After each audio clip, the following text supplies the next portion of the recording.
Hi everyone, welcome back to the HR Leaders Podcast. We've got a special episode for you today. We're here at McLaren and the McLaren Innovation Centre, home of the McLaren Group. We're going to be chatting with my good friend Marc Wilson, who's the Head of Talent Acquisition and Development.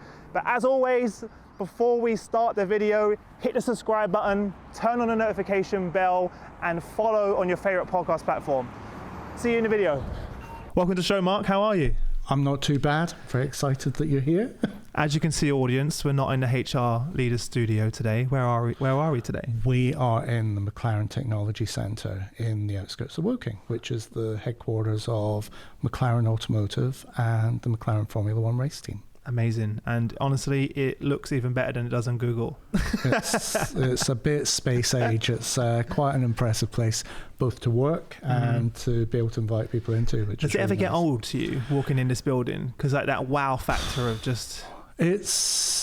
It becomes a place of work eventually, it's somewhere, my concern is getting parked and getting somewhere to plug my laptop in when it becomes somewhere you're coming into work. But it's lovely seeing people's faces when you get to invite them in and show them some of the cars that we've got down the boulevard, or some of the things that we're doing here, or just the facility itself, which is, as you've seen, it's pretty breathtaking. Yeah, I'm sure it's not hard to convince people like us to come here. No, not at all. Like, oh no, we're going to have to come to McLaren. Oh, yeah, well, it took a little bit of convincing, because like when you said that your driving wasn't your thing necessarily. You're like, no, it's about cars. I need to got blacklisted. You need to blacklisted. Yeah, this is car central. This is petrol head. I should have said yes. I'm completely into cars as well. No, but then you would have tested me though. But then you would have said, Chris, what about this? And I'd have been like, I would have immediately be sweating. What's your favourite McLaren? Oh, don't do that to me, because I'd just be like, F1, the orange one. The orange one, yeah, the orange one. That's what I would have said. Yeah, the orange one with the. It's like Pharrell at the Miami Grand Prix. Yeah. I'm sure there's a lot of things, but what would you say is your favourite thing about working at McLaren? Favourite thing about working at McLaren? I mean, we've been doing some work recently around what is it that attracts people to work here. And one of the comments that was made by one of our user groups, one of our forums, was it's a bit of a mic drop at the barbecue. Where do you work, McLaren? McLaren, boom. Do you have one? No. Yeah. That's always the next question. We don't go to that second question. Do you get a discount? No, do you get a discount? I'm sure that I spoke nicely to the sales team, but we're not quite there yet. But yeah, the thing is, people know the name. They know some of the work that we're doing. And then when you get the opportunity to talk about what it is we do, if they're into cars, they're really interested and they're fascinated. If they're into performance sport, they're interested, they're fascinated. So there are lots of different angles. People have heard of the name, and that's the opportunity to talk about what it is we do that becomes much more interesting. Or in general, just like working in an environment that's super fast, constant innovation. Yeah, I mean, all of that comes with the territory, and this is a really young business. I think we were talking about it earlier, that the car company, automotive, have only been going 10 years this year. Yeah. We've gone from one model in 2012 to the lineup that we have now. We're launching our first hybrid in the next month. We've made 15 cars in that time. We're competing in the global supercar market from a standing start in very, very rarefied atmosphere, selling to really important customers globally. It's quite a shift that the business has been through. It's a bit of a ride. Well, on that point then, how are you then differentiating yourselves and competing for talent? Because it can't just be about salary, and it can't, yeah. Yeah, I mean, and that's where discussing the projects that we're undertaking becomes really interesting. Now, you've picked up today some of the things that we're doing we can't talk about. Yeah, because it's commercially sensitive. But the work that we're doing, we're at the absolute outside edge of the automotive industry. We're the only manufacturer making cars profitably from carbon fiber. There isn't anywhere else that you can be working in the global automotive industry, working with the materials that we work with. We've got a facility in Sheffield who make our tubs that goes into every car that we've got on the road. That's a unique thing and very attractive to engineers to be able to work in that type of environment. You layer that up with the exclusivity, with the power, the performance, the the luxury, the scalability of the product, and the pace that we're working at, that then becomes a really interesting thing for people to come into. And the other piece of the sell of McLaren particularly is we're small. So in other automotive businesses where you'll have a tiny remit of responsibility and you'll be looking after one bit of one chassis arm on one product, here you're involved in the entire program. You're touching every single bit of that. When we go outside the door here, I can see 6 of the exec. Because when you said to me that we were looking at the whole floor, and you said, Chris, that's where the car starts, and that's where it ends, and you had the entire team all working. From a blank bit of paper and a series of numbers that we want to make something that goes this fast, goes around corners this quickly, has this range, sells for this price, weighs this much, through to a finished product that's rolling out of the factory and being sold to customers in the Beverly Hills dealership in a 3-4 year cycle. That all happens here, and we've got people we've hired who've been involved in every step of that journey all the way through, and you can point at that on the road and say, I made that. Yeah, that's pretty something cool. to be proud of. Yeah, totally. What are you hearing from candidates now, though, that you and the team interviewing? What are the main things that they're looking for, that they're highlighting to you? Flexibility is massive. The whole post-pandemic world of being able to have that flexibility into your work life is key. I think that's coming up repeatedly in conversations. We're seeing... How do you tackle that, by the way? Because obviously with what you do, in many of the roles, you have to be here. It's really challenging. So, at certain points in that really fast life cycle, you got to be here, you got to be touching the car, you've got to be involved in the team collaborating and fixing things really quickly. But other times you don't. Now, how do you set the rules around that is one of the challenges we have within the HR community of how come they get to do that and we don't get to do that? And managing managers' expectations who might not have had to work with those parameters before. So people are used to having the teams around them all the time. But if the team don't have to be there, is that a requirement of that team at that moment in time? We're finding our way through. There are no rules. There's no... You're kind of learning as you're going, really. Yeah. And so what was the actual advice you gave to managers, though? Kind of just that freedom within the framework. You decide with individual teams. What guidance did you give? It's being able to advise. It's HR becoming that counsel or advisor to the business as to what's practical and sensible and required in order to undertake the work. That's the dialogue that's taking place. Now we're small, we're agile, we don't have the rigidity of the rules that might exist in other organizations, but it's got to be fair, it's got to be transparent, it's got to be consistent in order to be true to ourselves as an organization. Mm-hmm. And driving that through can be quite challenging, especially if you've never led in that way before, or we haven't had to respond to that, or we haven't had to work in these ways. It's all new. Mm-hmm. And one of the key strengths of the business has been able to cope with that ambiguity. I've seen people who join who want a more structured, rigid, automotive style 50,000 head organization, and this place has got with that pace and flexibility, there's a bit of ambiguity built into that you have to be able to cope with and roll with in order to be here, survive, enjoy it, thrive. And it takes mental energy to be able to do that.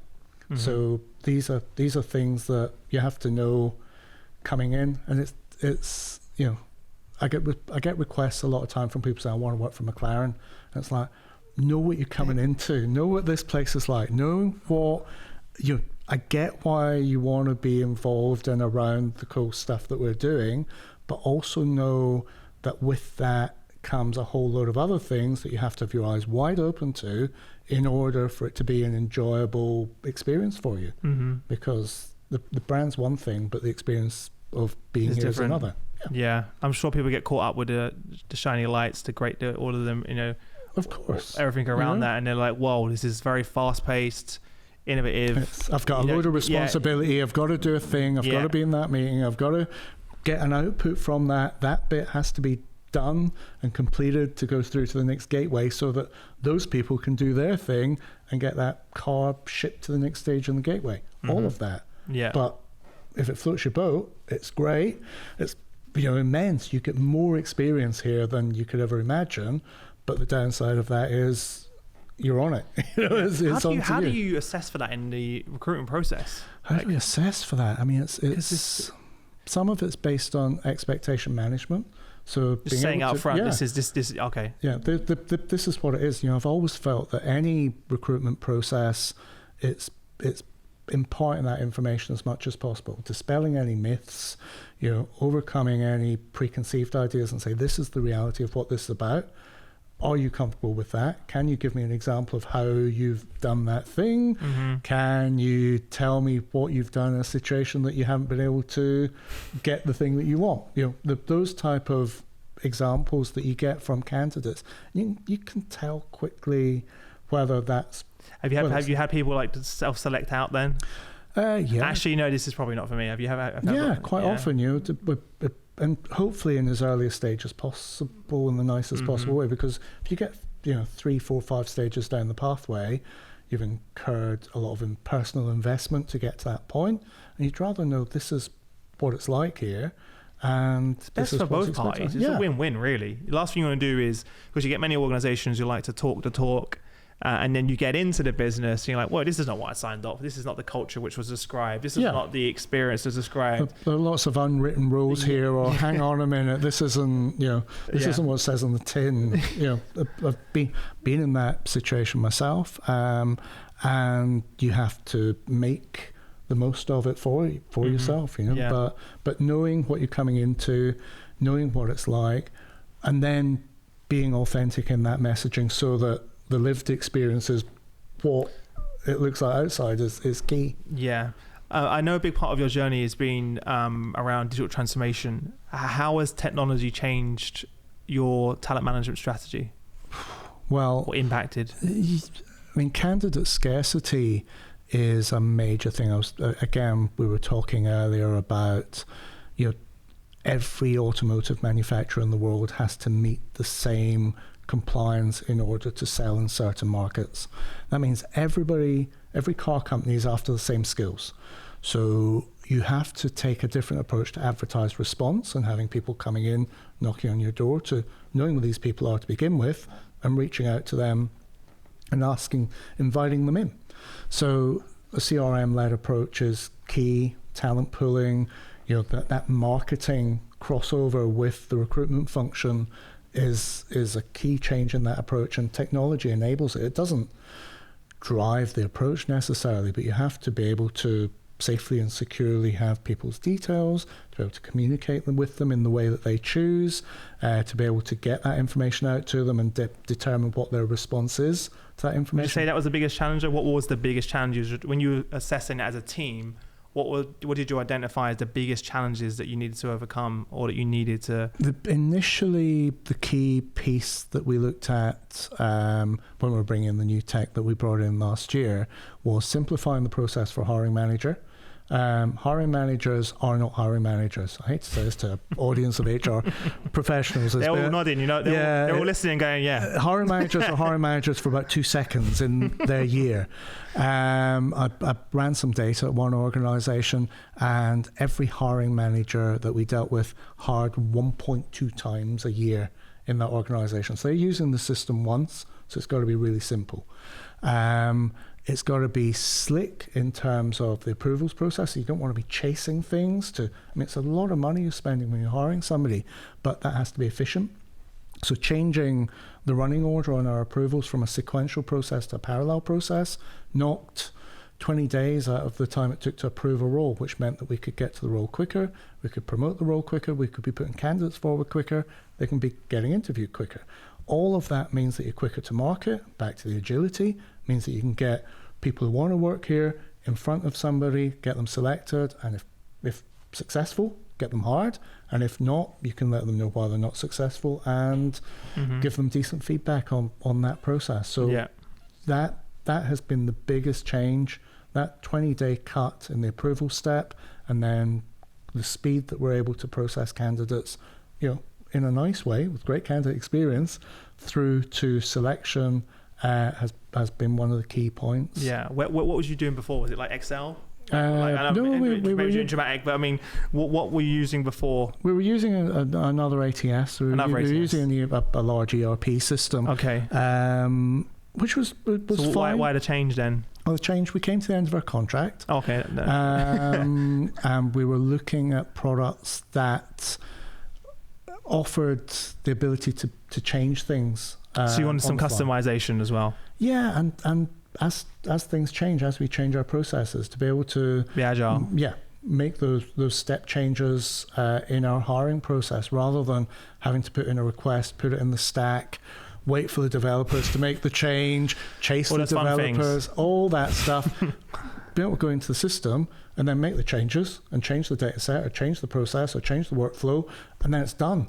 Or add a box, or create a portal, or all of the things that you need to do. Without having to go and request it and wait 3 weeks, a month, etc., to be able to do that. That user accessibility of being able to go into the system, do it, and then work out how do you make this thing work for us, or how can we play with this thing to make that much better at candidate capture, or going to events and sticking a QR code up and having a portal that you just scan with your phone and put your details in. So there's a huge candidate experience element to that, obviously, massively. as well. And you can see that in the data in terms of the response rates from candidates who want to engage with technology they see in restaurants or on online shopping experiences or any other consumer experience. Phones are critical. If you've got a great mobile experience and you can apply for a job from your phone, QR code, details, straight in, boom, done. Fill out some details in the form, auto-populate from your phone, and you've applied. That's what you want. Customer experience. Yeah. Yeah. You have to have that now. Yeah. It's kind of table stakes at this point. Yeah. Before it was a nice to have. If you don't have that, then. But you still see businesses. I've got a terrible admission. I apply for jobs all the time. I'm going onto people's websites and looking at what their application process is. I want to see what are they asking on their form. Of course you are. How many clicks does it take to apply? What are they doing? Oh, that's really cool. I want to nick that. Having a flexible system, I want to nick that in my application process. I nick it, I'll put it in. Well, let's not reinvent the wheel. These guys are doing really well as well. Totally. What would you say is the biggest challenge for you and the team in implementing this? Because, it's all well and good. The software is just one part of it, but the actual implementation, execution, both from a systems point of view, but also culturally. Can you see me coming out in a cold sweat of thinking about implementing an ATS on the fly, live, without disrupting existing hiring processes? What advice should you give to our listeners then? And after you answer that, looking back, what would you have done differently? What would I have done differently? Well, I'd have not had any other programs running at the same time. That was one thing. More people. So all the attention on that one task. More people, more time. Give it as much time as possible. Get as much expertise in as possible. Really take your time over thinking about what you want to do, and check and check and check again over any comms that are going out. Any people, people's data is so precious, and if they've put that into the old system and we're carrying that over to the new system, making sure we fields match, testing stuff, checking stuff. Much. The reputation risk if you get something like that wrong is immense. And one of the things about HR, about recruitment, is we had 5,000 candidate records in the system. 5,000 people that were live at different steps in the process, that we were taking their data from one place, putting it into another place. Oh. How did you feel on that day when that was being transported over? Did you sleep that well that night? I kept my phone ringtone was "Cold Sweat," James Brown.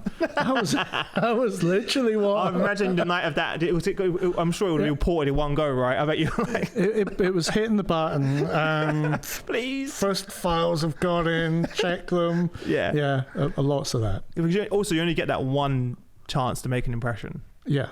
Right? And if it goes right, nobody knows. That's what we were talking about earlier, right? Because everyone expects it just to work, but when it doesn't... Yeah, we were popping champagne when we've transferred our... What do you mean? That's your job. And it's like, no, it's not my job, and it's gone fine, and nothing visible has gone particularly wrong. Okay, good. And people got hired. We hit the same hiring numbers 1 month after that we were hitting 1 month before. We had a brief pause, but it was in August. Nice. So we do it at a quiet time. And from a hiring manager point of view, they saw a complicated system to raise a rec, and they went to a really easy system to raise a rec. No noise from hiring managers. They went onto the new system, got the link, got the portal, hit the buttons. Did you even have to train them? Because I kind of feel like a good sign of a good system is when you don't need to train people. Yeah, because I had a leader that I spoke to that he said, Chris, I was sweating because I looked at the training modules and no one had done it, and he was like, oh my god. And but what happened was no one did it because it was so easy. Yeah, it's like no one needs to teach you how to use a social media app. You just know how to use it. You don't log on LinkedIn and be like, let me do a course about how to do Amazon. That. Yeah, exactly as well. So how was that process? With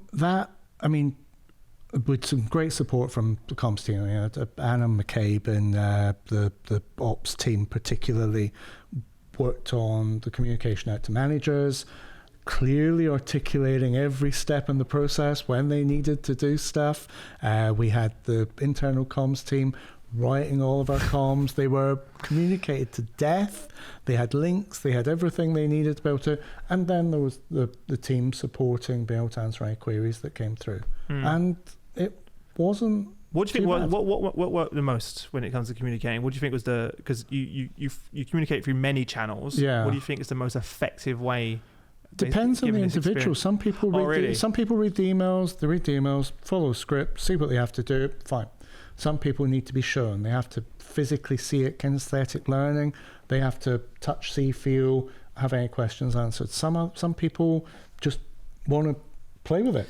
Yeah, fair enough. So you got to give variety and options to people as well. Recognizing all those different learning styles, and the fact that it's a thing you only use once, twice a year. Has it improved the amount of times they use it? I know you've only just done this, but have you seen any data on that? We've seen improvements on the time. We've seen the improvements on the time it takes to go through. We've seen improvements. The process. Yeah. Okay. So great. Time it takes to approve has been dropped by 20 days. I've seen improvements on utilization. So a number of roles that have been requested through the system. I mean, ideally, we don't necessarily want that to be the case, but I mean, this has been implemented pre-Great Resignation paper being written, and we've kind of walked from September last year through January, February, March into this whole massive, recruitment and talent attraction is the center of the world, and we've got a system that's been able to cope. And as managers have been requesting more hires or been looking to replace people who are leaving, we've been able to accommodate that into the system, take those requests in and deliver against those on similar time to hire metrics that we've had previously, which, given the increase in volume without necessarily an increase in the team, shows greater productivity. Would you say, has this freed you and the team up more? What impact has this had on you and the team in terms of your day-to-day work? I'd love to say it freed people up more. The increasing volume of requests from managers has been able to be accommodated by the team, I suppose. Are you getting less requests now because people can do stuff themselves, though? They still have to request the hire, so the request actually goes. But I mean, some of the other more administrative things where they're coming to you and the team asking, where they can. There's more like they can. There's now an element of self-serve. Yeah, there's been a reduction in where's my thing. What's my thing? All of that. Those things add up. Yeah. That's my point. Be able to extract decent data from the system to know where people are in the system or where jobs are in the system, definitely, and sharing that information out to, as wide a community as we'd like. At finance, I know I've got links to reports that they generate themselves. HRBPs have all got links to that data as well. Very easy to build out linked reporting. So you just hit refresh in an Excel document and they've got the data. So you've got that real, that's what I mean, especially now where you're moving so quickly, you need that real-time data. You need those dashboards. You need to put it in the hands of those hiring managers, those leaders. People process data. Three things that are absolutely critical in any business, but the access to data. If you don't know what's going on, you don't know how many roles you've got open, you don't know where they are in the process, you don't know where the candidates are, you don't know when they're due to be selected. That's where stuff gets stuck. And being able to see where that sits, and then knowing that you've got smooth processing behind it, and you've got trained people who are able to make sure that process is followed swiftly are the key elements that runs that Swiss watch. Yeah, I know you're still early on the journey of this though, but kind of for you, what's been the highlights so far? Getting the system up running with minimal noise. That is massive. It works. If that goes wrong, then everything comes to a grinding halt. So that's a major win. Being able to change stuff on the fly, being able to get the adoption of the system by hiring managers where when we had to make decisions about where we invested time and energy, we did invest it on that hiring manager user experience. It paid dividends because the noise doesn't come from there and it can be fixed in the background. So those are the key wins. What about feedback from employees? Employees, they're using, employees who are using the system. I mean, who have gone through the experience, the candidate experience. Yeah, I'm conscious of what the recruitment team might say about things because they've been working with a new system and going through that process, and that whole change management piece is kind of ongoing, though, right? Their faces now, as it sounded really smooth. The team have been amazing, worked really hard and delivered. All credit to them to be able to do that. It's a tough thing to do. 100%. What about the support? You're working with Avature, right? Yeah. But what about the support from them? Because sometimes it's like you work with a partner, they're in, they're like, good luck. From an implementation team point of view in the UK, it's been absolutely stellar. I think that Avature had some challenges themselves with the Great Resignation, to be honest. So who didn't? Yeah, we had some choppy waters for a period of time, but we were reasonably understanding and we were a delight to work with. They were able to work with us on that, and we've been able to get that stability in place. And we've got a great account management model. We're able to get things responded to quickly. We've still got implementation team supporting because we're putting performance management and internal mobility. We've bought a few modules that are going one step at a time in a pattern. Yeah. So what's next? What's next? We've got CRM is going live. So that's talent pooling and being able to work with the passive candidate market, and our talent community portal being opened last week. We've got internal mobility going live.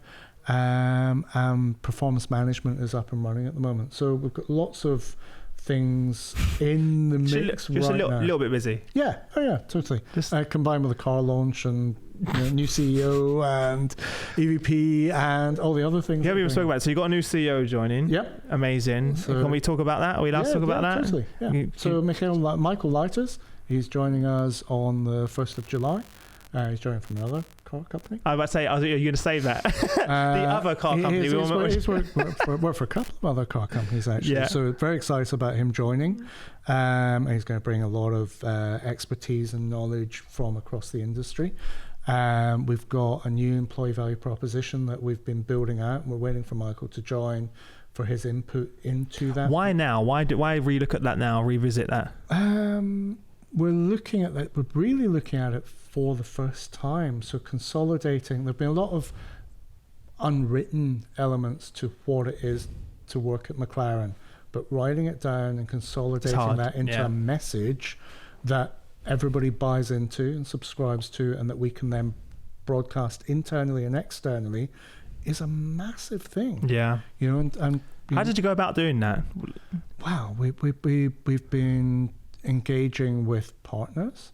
We've been reaching out within the organization through our culture forums to identify what people feel, what it means see. What does it mean to work here? How do we do things around here? And looking externally at what message do we want to be portraying, summing up some of the things that we talked about. Yeah. The positive messages around the pace, the ambiguity, it's good to be transparent about that. I love that. It's refreshing. Turning that into a positive message around what it means to be here and why we do stuff the way we do.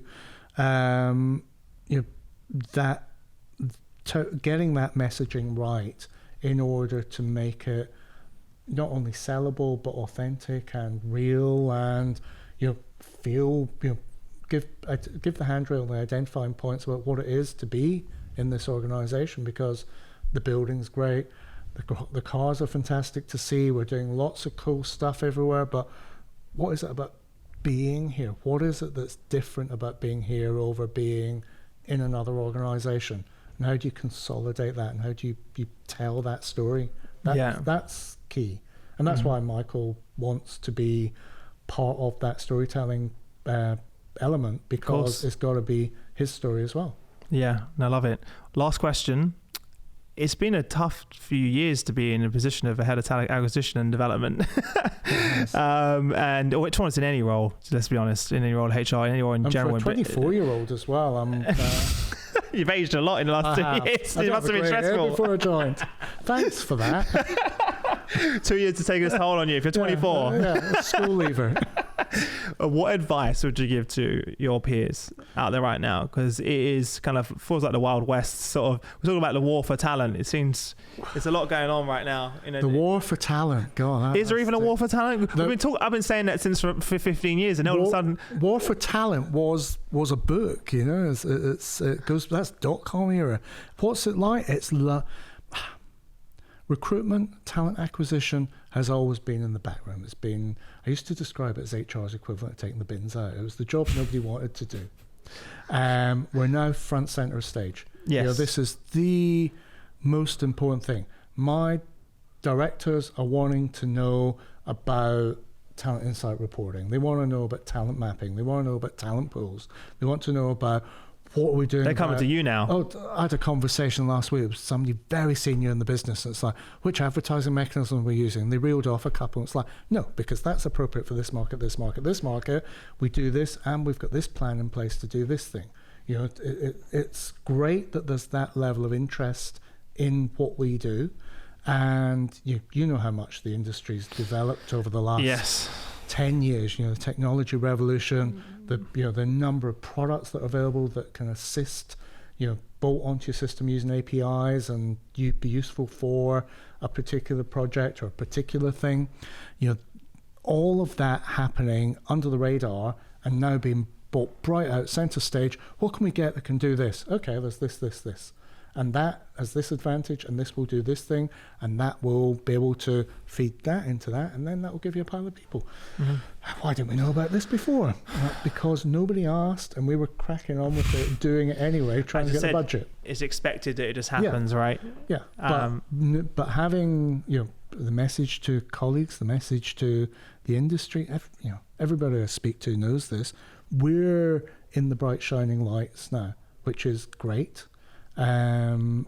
Being able to offer solutions to businesses that have got significant problems is great. The solution isn't necessarily just bringing more people in or more technology. Yeah, it's closing the door to people going out. It's making the place being a great place to be and work and deliver against what it is you want from your career. All of these factors. There's a shortage of people. There are great number of opportunities out there. You've got to be the best thing in town. You've got to be the best opportunity that there is for that individual. And some of that is about conversations. Some of that is about, putting practical measures in place. Yeah. But it's really exciting time to be in HR. There's never been a more exciting time. Never. As well. And never been a more exciting, one of the most exciting places we've been to. So I appreciate you inviting us and coming on the show. Great to have you here. I'm really loving showing We're going to find any excuse to come back. But thanks so much for coming on the show. It means a lot. No, appreciate it. But thanks. It's great to see you. Thanks very much.